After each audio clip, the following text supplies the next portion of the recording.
تخلیقی ایمان ایک روایت حدیث کی کتابوں میں آئی ہے۔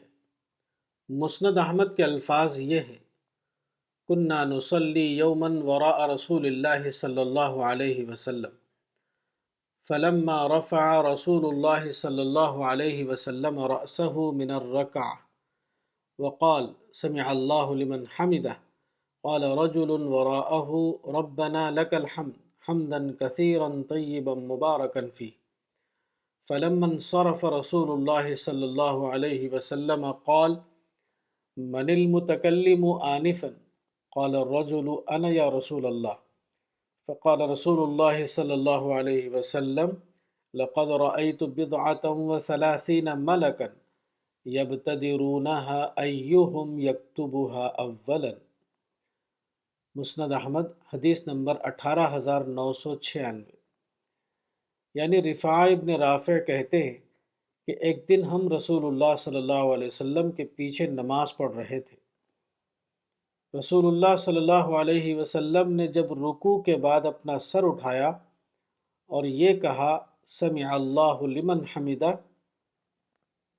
ایک آدمی جو آپ کے پیچھے کھڑا تھا اس نے کہا ربنا لک الحمد حمدا کثیرا طیبا مبارکا فیہ۔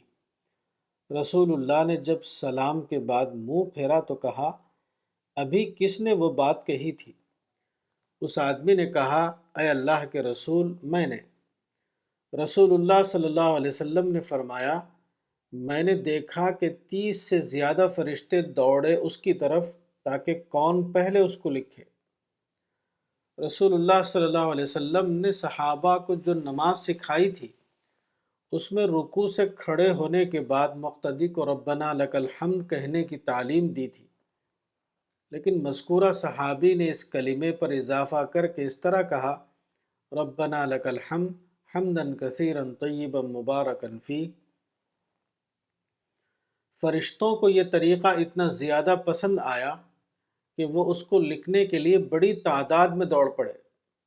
فرشتوں کا یہ عمل اضافہ شدہ کلمات کی افضلیت کی بنا پر نہ تھا، بلکہ صحابی کے تخلیقی اضافہ یعنی کریٹو ایڈیشن کی بنا پر تھا۔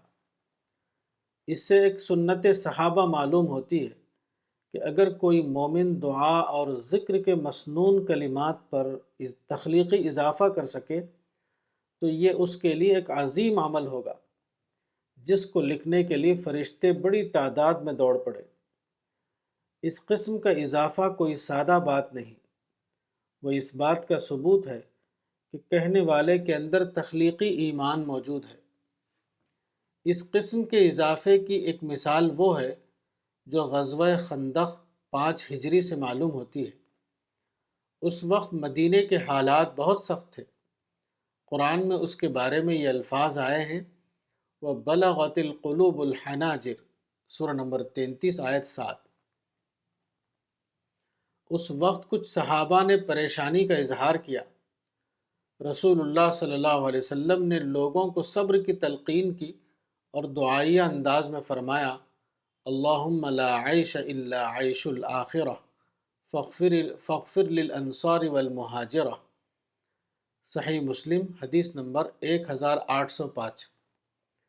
یعنی اے اللہ زندگی تو آخرت کی زندگی ہے، تو انصار اور مہاجرین کی مغفرت فرما۔ اس حدیث کو پڑھنے کی ایک صورت یہ ہے کہ آپ اس کو ایک کتابی روایت کے طور پر پڑھ لیں اور اس سے ایک تاریخی واقعے کے بارے میں واقفیت حاصل کریں، اور دوسرا طریقہ یہ ہے کہ اس واقعے کو پڑھتے ہوئے آپ کا زندہ ایمان آپ کے اندر ایک فکری بھونچال پیدا کر دے۔ آپ کا حال یہ ہو کہ اس حدیث کو پڑھتے ہوئے آپ کے دل میں ہیجان پیدا ہو جائے اور پھر شدت تأثر کے تحت آپ کی زبان پر یہ الفاظ آ جائیں اللہم لا فوز الا فوز الآخرہ، یعنی اے اللہ کامیابی تو صرف آخرت کی کامیابی ہے۔ اگر آپ ایسا کریں تو یہ آپ کے لیے اسی قسم کا ایک عمل ہوگا جس کو لکھنے کے لیے فرشتے دوڑ پڑیں۔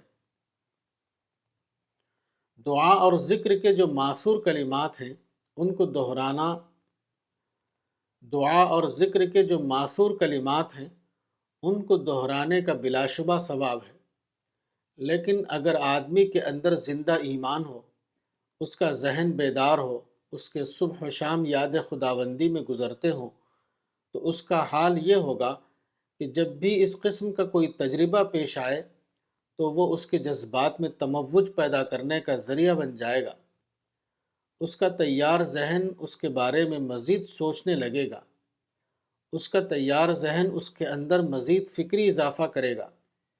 یہ اضافہ آدمی کی ایمانی زندگی کا ثبوت ہے، اور یہ ایمانی زندگی اتنی قیمتی ہے کہ جب وہ ظاہر ہوتی ہے تو فرشتے اس کو ریکارڈ کرنے کے لیے دوڑ پڑتے ہیں۔